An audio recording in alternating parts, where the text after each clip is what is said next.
ओह, मैं तो भूल ही गई थी। आज तो पिंकी चिड़िया की बर्थडे पार्टी है। मैंने वहाँ जाना भी था। ओह, मैं क्या करूँ, मेरे पास तो पहनने के लिए कोई कपड़ा ही नहीं है। चलो ऐसा करती हूँ, मैं मानो चिड़िया को फ़ोन करती हूँ और हम दोनों शॉपिंग पर चलते हैं। पता नहीं वो फारिग है भी कि नहीं। और फिर हमारी लाडो चिड़िया मानो चिड़िया को फ़ोन करती है। क्या कर रही हो मानो चिड़िया?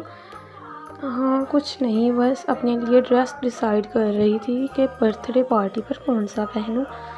हाँ, मेरे पास भी कोई ख़ास नहीं है। हम ऐसा करते हैं, शॉपिंग पर चलते हैं और वहाँ से कोई गिफ्ट भी ख़रीद लेंगे। चलो ठीक है, हम चलते हैं।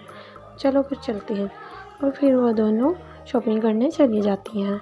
वहाँ पर उन दोनों को बहुत ही ड्रेस वहाँ से वो अपने लिए एक एक खूबसूरत सा ड्रेस ख़रीदती हैं और एक एक जूता ख़रीदती हैं।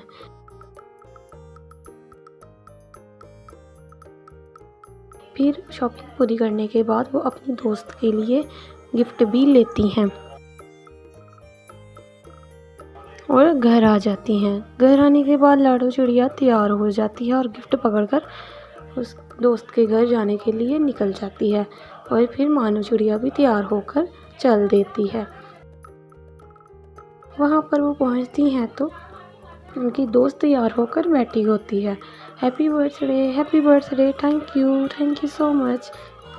फिर वो दोनों उनको गिफ्ट देती हैं और दोस्त पूछती है कि अरे वाह, तुम दोनों ने कितने खूबसूरत कपड़े पहने हैं, कहाँ से लिए? ये हम दोनों आज शॉपिंग करने गई थी, इकट्ठी एक दूसरे की पसंद के ले लिए। ओह अच्छा, अब जब जाओगी तो मुझे भी साथ ले जाना, बहुत मज़ा आएगा। चलो ठीक है, अब हम तुम्हें भी लेकर जाएंगे। और फिर वो तीनों बातें करने लग जाती हैं और पार्टी एंजॉय करती हैं।